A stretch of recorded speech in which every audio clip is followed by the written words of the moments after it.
What's up everybody, I'm Quasar Sudo and welcome back to another part of the Sekaiju Yggdrasil visual novel part 2. Now, we last left off, there was talk about a scroll that she could get to save the guy that she loved who was hit by the car in the last part, trying to save her. And it's been some time since I've done this, but if you guys don't know, I've gotten a microphone, legit microphone, so now I can actually do Moonstar's visual novel more justice, and I don't want it to sound all blurry and stuff. So anyways, right into this. Not listening, I take off like a shot.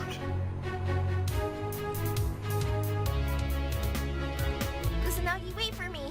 I'm going to get that scroll no matter what the cost may be. I swear, I'll save you.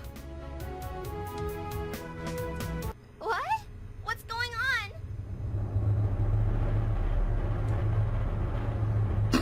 3 minutes later. What on earth just happened? Another strong earthquake rocked the pavement beneath my feet, and the sudden stopped suddenly, just like the last one. This is insane. 2 big earthquakes in such a short period? No, this was longer and seemed stronger than the previous one. Oh god, Kusanagi, please be okay.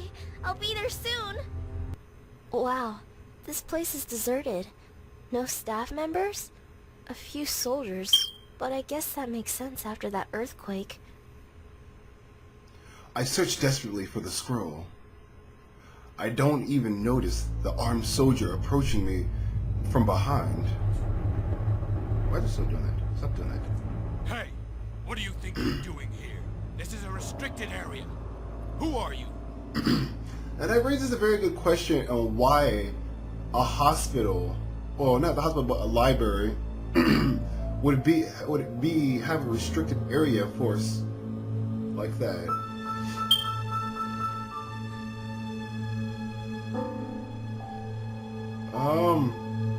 I guess there's nothing wrong with telling the truth. My name is Kogurasachi. I'm a student at the Fujiyama Academy, and I'm looking for the scroll to help my friend. He slowly lowers his gun. He nearly got killed by my own stupidity. Don't make me laugh, kid. There's no such thing as that scroll. Now get lost before I shoot you. I know it's here. Everyone in the town knows it's here. It's just a publicity stunt. To get people to come here and to attract funding. Oh yeah? Then if that's true, what are you doing here? If you're not guarding anything, then it doesn't matter if I'm here. So leave me alone. I start to laugh and go back to my search for Layward. I can't pronounce that word. Is it Layward? Listen, kid, you're never gonna find it. You know why? Because you're under arrest.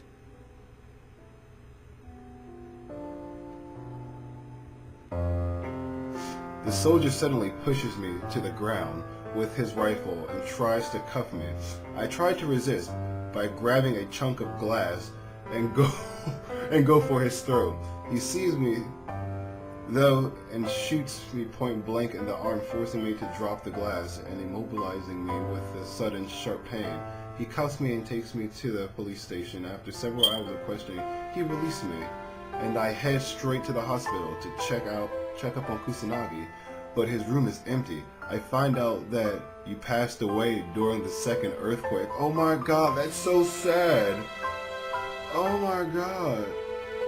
Untold love ending. Oh my god, that's so horrible. Hold on. Let me go back and let me go ahead and do this again. Load from the street. That's really sad that he passes away in that part due to the earthquake. That's really depressing. You know, she goes there to find this supposed scroll, and you would think that she'd be able to find it, and you know, I wouldn't understand why the soldiers are there in the first place. But when you have it set up like that, he's like, oh well, you know, it's not real. It doesn't exist. You know, it's a publicity stunt. But she's like, you know, if it's here, then why? If it's not here, if it's not real, then why are you here? What are you absolutely guarding then? And then he's like, well, you know, you'll never find out because you're under arrest. First of all, if he says you're under arrest, even though he said it's not real or doesn't exist, means she's covering up for something. And second of all, you don't push somebody down and you shoot them. I mean, that's extremely fucked up. But that ending of that part of the story was extremely sad. I have to say that. So we're gonna jump immediately. We're gonna go. Come on, we're still gonna go with this. Why is that back on the screen? What on earth just happened? Okay. Tab. Lie about who you are.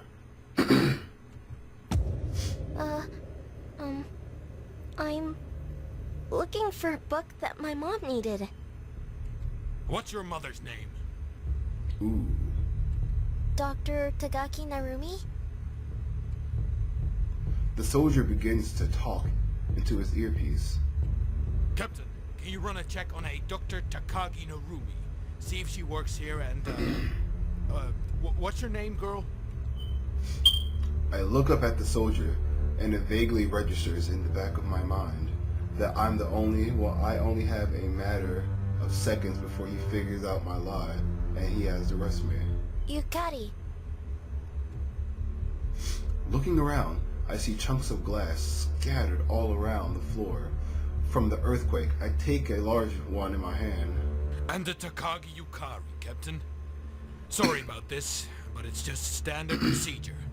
I don't personally know anyone by the name, so... The soldier expression suddenly changes. That must mean he's being informed by my lie. That my cue, I dash towards him and swing my arm around, slashing his throat with a shard of glass. The soldier manages to fire a bullet, and it sinks into my right arm. I stab the shard glass, into his throat and pushing him away, holding my injured arm. He crumples to the ground. Oh my god. That's intense.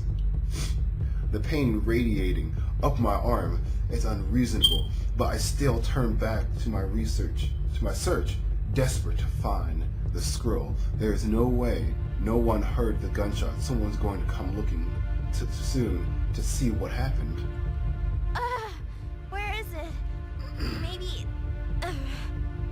Maybe it was fake after all? The pain and the bleeding become too much to bear. I lean against the wall to take a short break. I also pull out my handkerchief and try to use it to stop the bleeding. Then I notice something.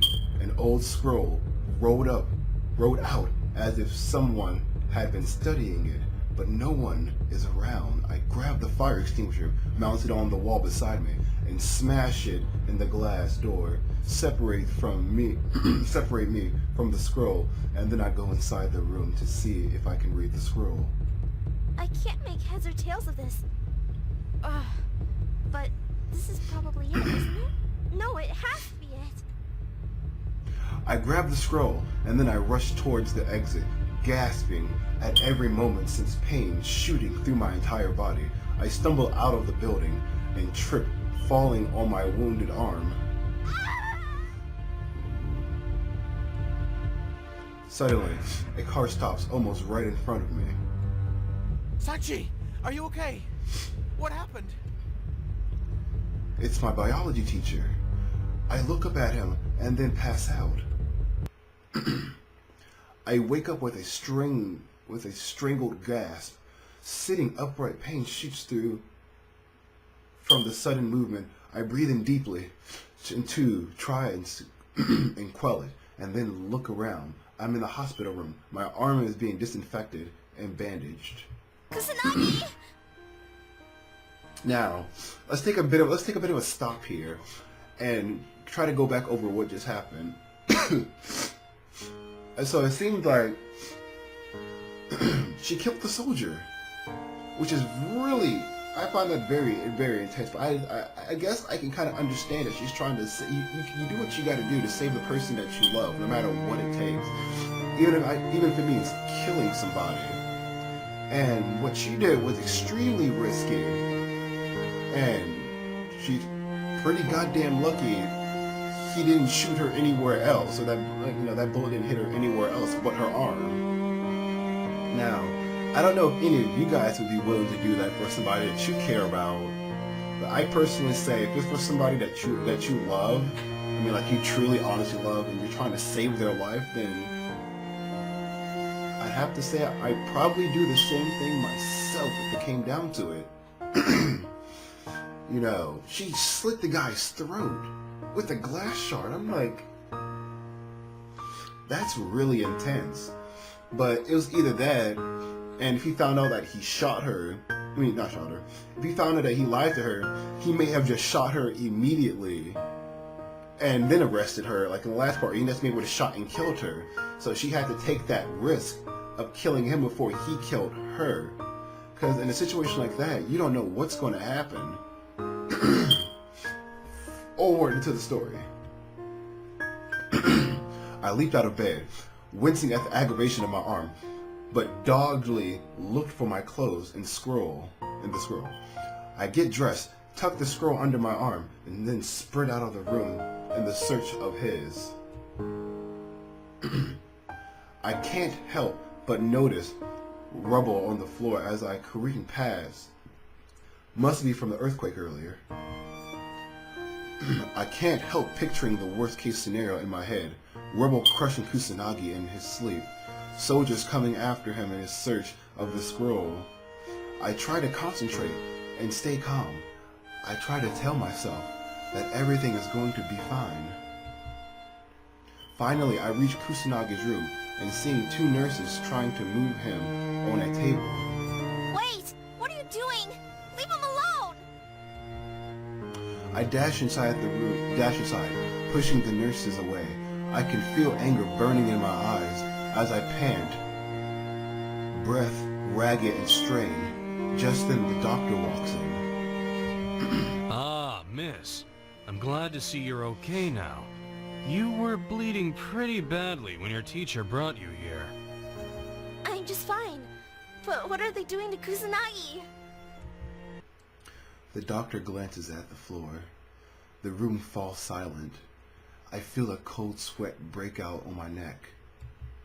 Miss, I'm sorry to have to tell you this, but your friend, he passed away during the earthquake. Oh my God. I feel petrified, unable to move from the shock. It feels like time stops until the world slowly goes up in flames and then come crashing down around me. No, it can't be!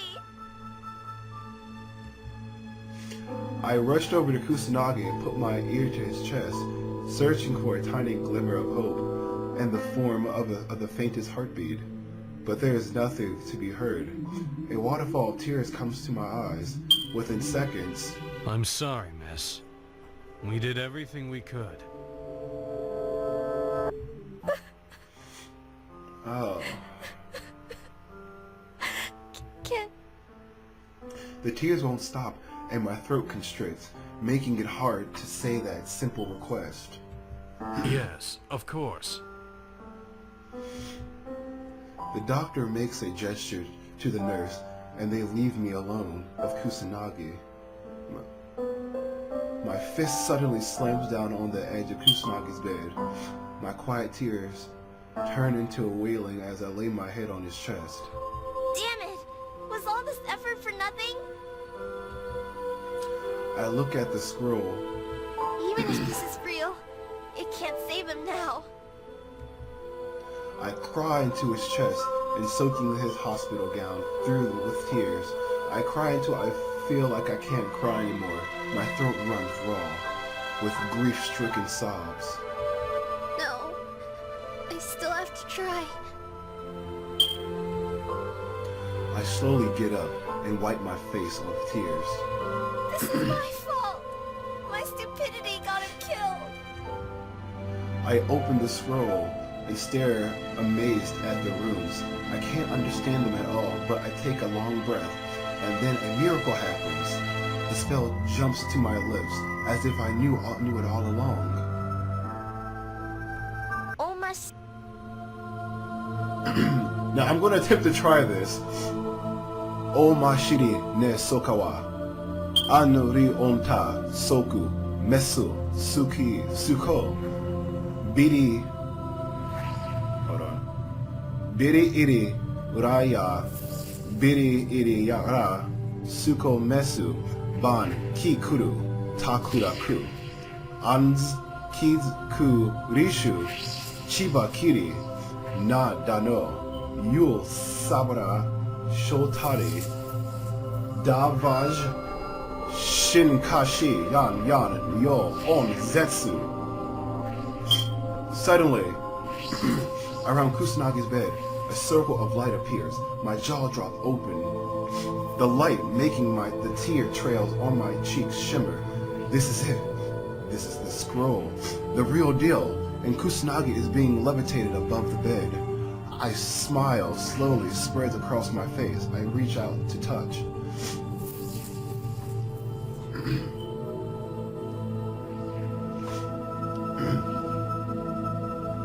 But then a bright light, enough to blind me in a sudden flash. The doctor and nurse re-entered the room. With a simultaneous shock gasp, they rush in and pull me away from the beam of light. What on earth is going on here?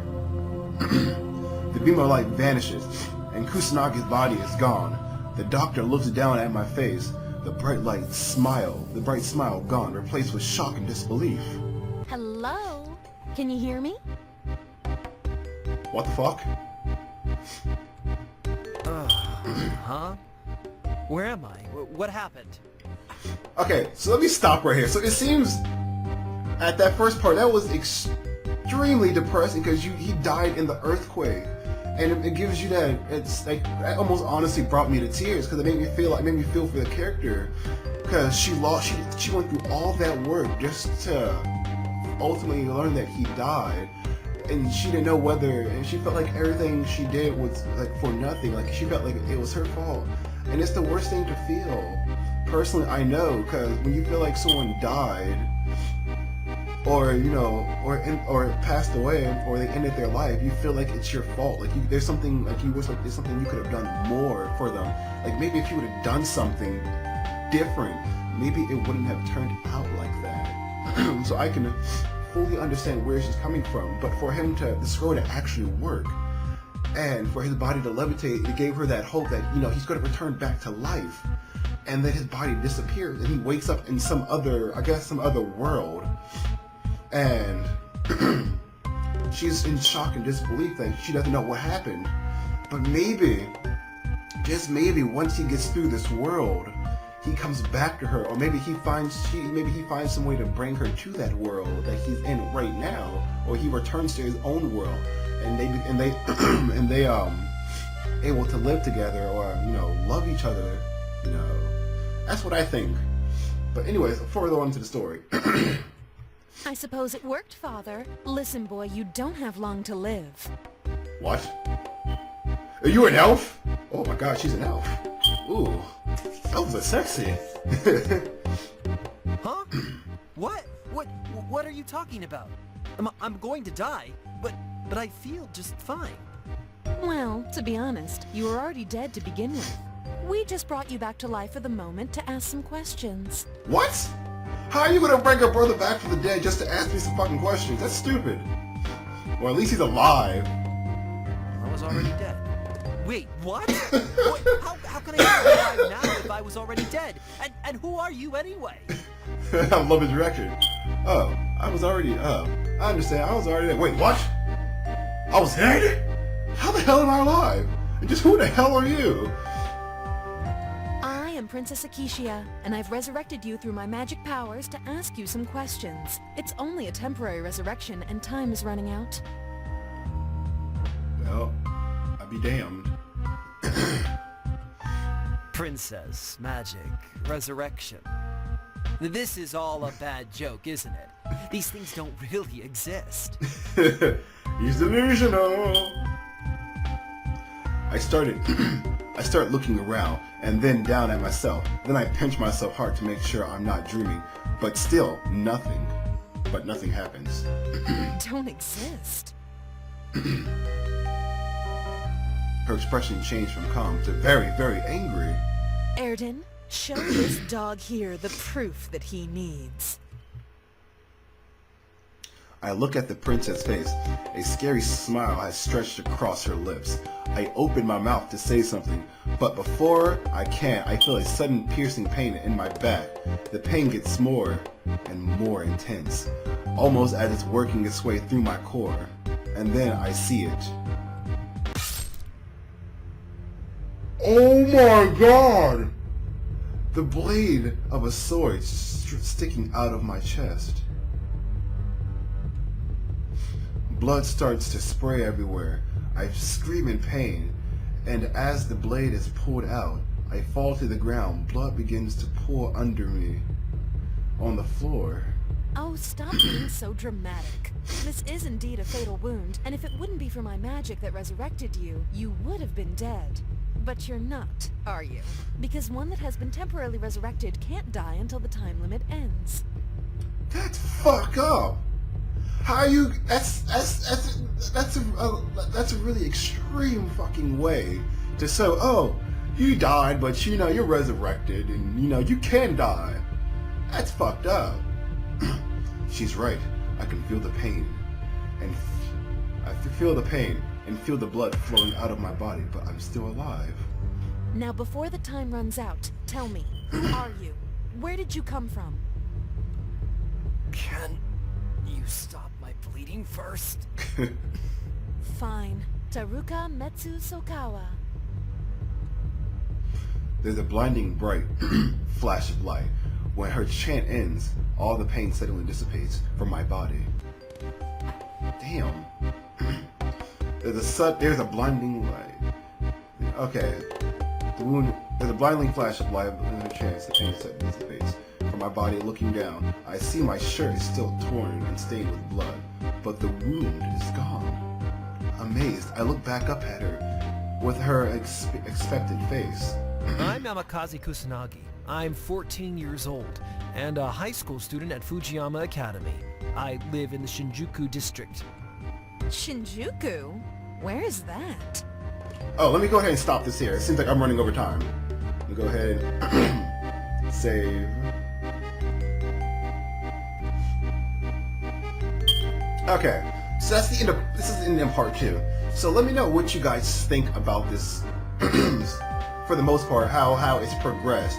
What do you think is going to happen in the next part? You know, do you have any ideas or any thoughts of what you think might happen? You know, let me know what your thoughts are for the most part. If you guys enjoyed the video, hit the thumbs up button, hit the subscribe button down below, and hit the annotations here and here for more videos that I have done. Now, I'm going to go ahead and go into a few talk about it now. He's in another world, and apparently she doesn't know. She knows her magic resurrected him, but she doesn't know who he is or where he's from or that he's from another world completely. Now, how would you guys react to a situation like this if you guys ended up in the same situation he did, woken up in another world?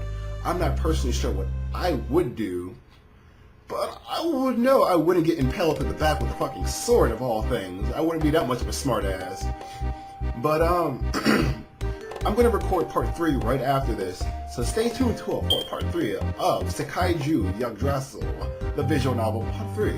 Thank you guys for watching, and this is, as always guys, this is Quasar Sudo, signing off. Thank you guys for watching, and bye-bye. Well, I'm going to say bye-bye, I'm going to say peace out. Peace out, guys. Can I simply say hello? You have 18 years acting gentle just to play pranks on me. I don't think you're just saying hello. I forgot how to kill it. How did I kill you last time I played against you? How did I kill you? Oh yeah, that's right. Oh shit, my health is going down. Oh god. Yeah. Missile lock, yeah, that's right.